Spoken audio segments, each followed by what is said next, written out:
Assalamualaikum, halo semuanya, welcome back to my video. Setelah sekian lama aku nggak bikin video tentang sharing and motivation ala-ala mahasiswa, kali ini aku bakal sharing lagi tentang apa yo, sesuai dengan judul ini. Yaps, gimana caranya kita nambah pendapatan atau nambah uang jajan ala mahasiswa. Well, kenapa video ini dibuat lagi? Karena setelah aku lihat-lihat, banyak itu dari kalian yang lebih tertarik tentang kehidupan para mahasiswa gitu ya. Gimana caranya kita menjalani hidup sebagai seorang mahasiswa dan segala yang berkaitan dengan itu. Mungkin bakal lebih afdol kalau aku lebih banyakin video motivasi dan sharing aja tentang kehidupan mahasiswa. Dan seperti biasa, bagi kalian yang belum subscribe channel aku, subscribe sekarang juga guys, karena ini gratis dan kalian gak akan ketinggalan dengan video-video aku berikutnya. Dan juga aku ucapin makasih banyak buat kalian yang udah subscribe, buat kalian yang udah setia nonton video aku. Semoga video ini selalu bermanfaat buat kalian.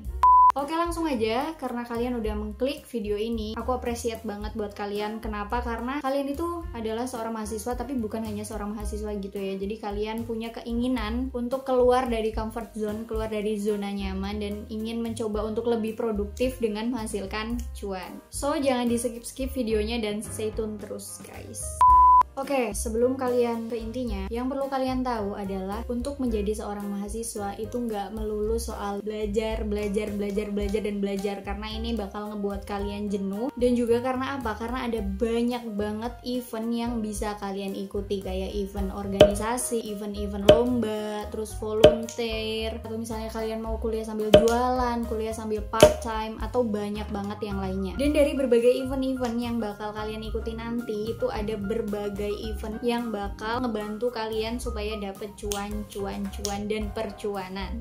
Oke, hal yang pertama yang bisa kalian lakuin adalah kalian bisa menjadi koasisten atau asisten praktikum. Guys, yang perlu kalian tahu bahwa setiap prodi, setiap semesternya itu pasti dibuka asisten praktikum, dan itu berlaku untuk beberapa prodi, terutama itu untuk mapel-mapel sains. Jadi kalian jangan takut untuk tidak mendapat kesempatan ini, karena aku yakin banget di prodi-prodi tertentu itu insya Allah pasti ada. Nah, jadi kalau dihitung-hitung nih, kalian kan kuliah S1 itu ya kurang lebih 4 tahun gitu ya. Jadi ada 4 tahun, itu artinya ada 8 semester, dan biasanya untuk tahun pertama kan belum bisa untuk mendaftar koas gitu, karena kan kalian baru memahami bidang ilmu kalian gitu ya. Nah, untuk tahun kedua nih, ini adalah kesempatan kalian untuk mendaftar menjadi koas atau asisten praktikum tadi, dimana per semesternya itu bakalan dibuka dan kalian bisa dapat kesempatan per semester. Jadi per semester kalian daftarin aja. Jadi hitung-hitung, kalau misalnya nih kayak dulu aku kan pernah jadi asisten praktikum per semester gitu kan. Nah, untuk satu semester misalnya kalian dibayar 250.000. Ketika kalian mendapat kesempatan 4 kali, misalnya 250.000 dikali 4 berarti berapa? 1 juta. Nah, kalian bisa dapat 1 juta per 2 tahun itu. Itu hanya dari pendapatan waktu kalian jadi koas atau asisten praktikum, belum yang lainnya. Gimana? Menarik kan?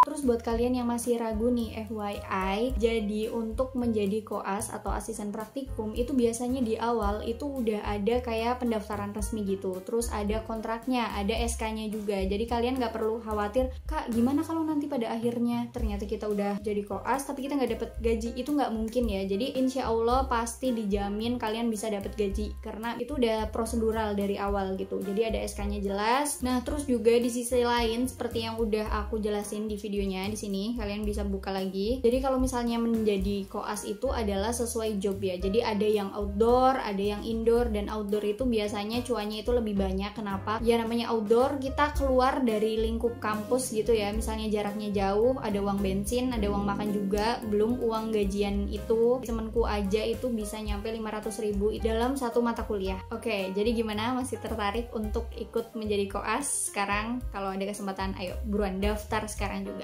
Daftar.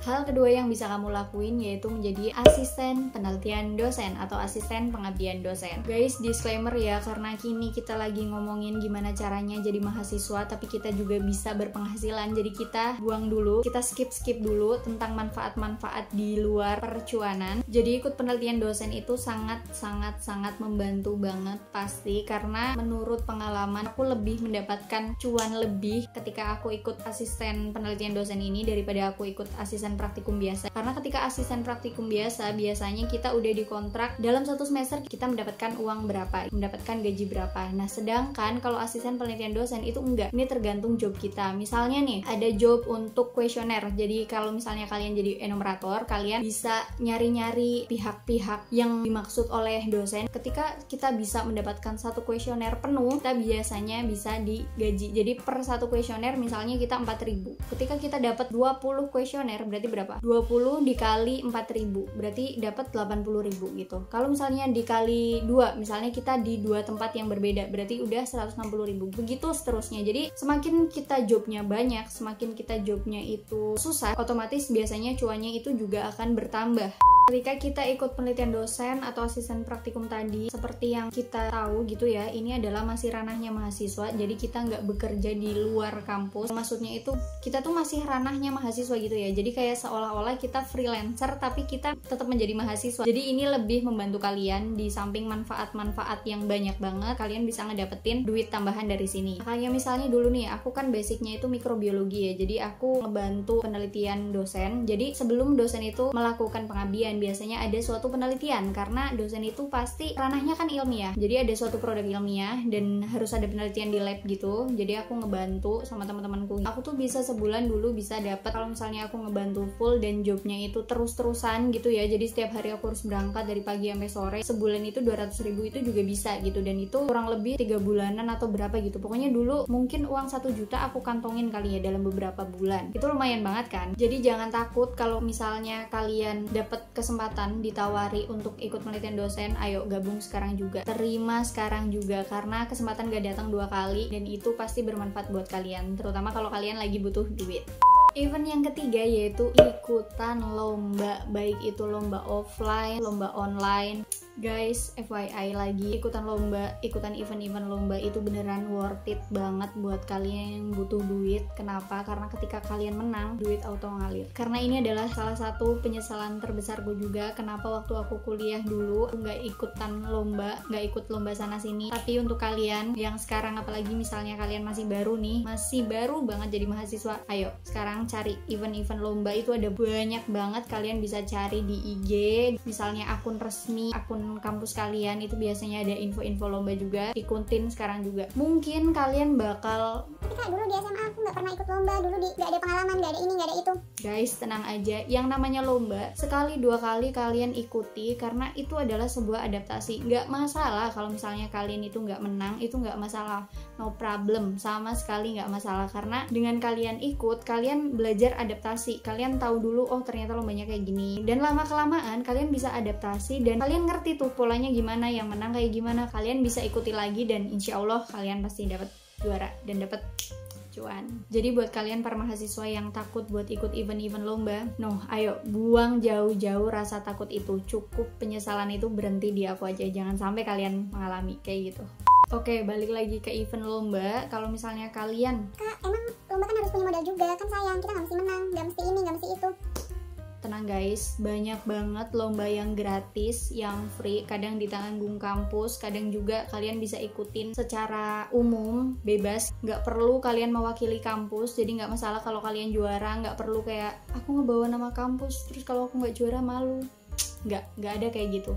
Ada juga lomba-lomba banyak di Instagram itu yang berlaku secara umum gitu ya, entah bikin puisi, esai, ini itu, banyak kok, banyak banget. Dan lomba-lomba itu juga banyak yang free, jadi nggak masalah kalau kalian nggak punya modal, dan kalian bisa ikutan lomba-lomba yang gratis aja supaya menghemat budget, ya nggak? Dengan ikutan lomba yang kayak tadi, misalnya aku dulu di PIMNAS, aku tuh kalau nggak salah untuk masuk ke PIMNASnya aja aku dapat untuk dapat pendanaan aja, lolos pendanaan aku dapat 5 juta. Walaupun ini bukan buat personal gitu ya, jadi ini dimanfaatkan kita untuk melaksanakan program pendanaannya. Jadi ini emang di luar, tapi ya kita dapat cuan. Waktu kita masuk ke PIMNAS itu ada bonus juga dari kampus. Jadi kan misalnya kita nih PIMNAS luring atau daring gitu ya, apalagi yang luring, aku yang daring aja 2 dulu tuh dikasih uang saku mungkin sekitar 1 juta per tim. Nah apalagi kalau luring yang dimana kita biasanya keluar pulau, bahkan ke NTB, ke Kalimantan, Sulawesi, pasti uang yang bakal kita dapetin juga bakal lebih gede. Dan ketika kita dapet juara, biasanya dari tim penyelenggara, dulu aku dapet silver itu dapet 3 juta kalau nggak salah, dan belum yang dari kampus. Dari kampus pun ada SK dimana orang-orang yang berprestasi, entah itu lomba-lomba esai atau itu lomba-lomba yang non esai, lomba akademik atau non akademik, nasional atau internasional, itu ada sendiri ya. Jadi ada kayak anggaran gitu buat prestasi mahasiswa, dan itu dikasih reward, dia tuh dapat uang gitu loh. Dulu itu kalau nggak salah untuk yang per tim nasional itu bisa 15 juta. Bayangin 15 juta. Cuan auto ngalir. Nah, apalagi lomba yang internasional. Kalau kalian bisa bahasa Inggris nih, kalian bikin esai bahasa Inggris, ikuti event-event internasional. Insya Allah kalian bakal dapet cuan yang lebih banyak. Kalau kalian nggak percaya, sekarang yang udah masuk ke PTN, sekarang cek reward untuk mahasiswa yang berprestasi itu apa, terutama di bagian percuanan. So, mulai sekarang jangan mager ikutan event-event lomba, jangan sampai minder. Ayo, sekarang coba dulu, coba lagi, dan coba terus. Yang keempat, kalian bisa mencoba untuk menjadi entrepreneur, mencoba untuk berwirausaha. Nah, berwirausaha itu nggak harus dengan modal yang gede. Dengan modal yang sedikit, kalian juga bisa memanfaatkan jajan-jajanan di sekitar kampus, tahu goreng, bakso goreng, atau nasi uduk, nasi kuning, terserah apapun itu. Kalian bisa cukup modal sedikit aja, kalian jualin. Misalnya kalian nih satu untung 500, terus kalian jual 20 aja udah untung 10.000. Terus kan misalnya di titik-titik kampus itu ada kayak kantin kejujuran gitu ya, jadi itu khusus ditaruh buat orang-orang yang emang pengen berwirausaha, buat melatih jiwa wirausaha mahasiswa gitu ya. Kalian bisa taruh tuh di situ. Misalnya nih kalian dapat 10.000, terus kalian taruh di 2 titik, berarti kalian dapat 20.000 itu dalam sehari. Kalau seminggu 5 hari kuliah kalian bisa dapat 100.000, itu kan lumayan ya, itu bisa jadi pengganti uang saku. Terus uang saku kalian kemana? Ya ditabung.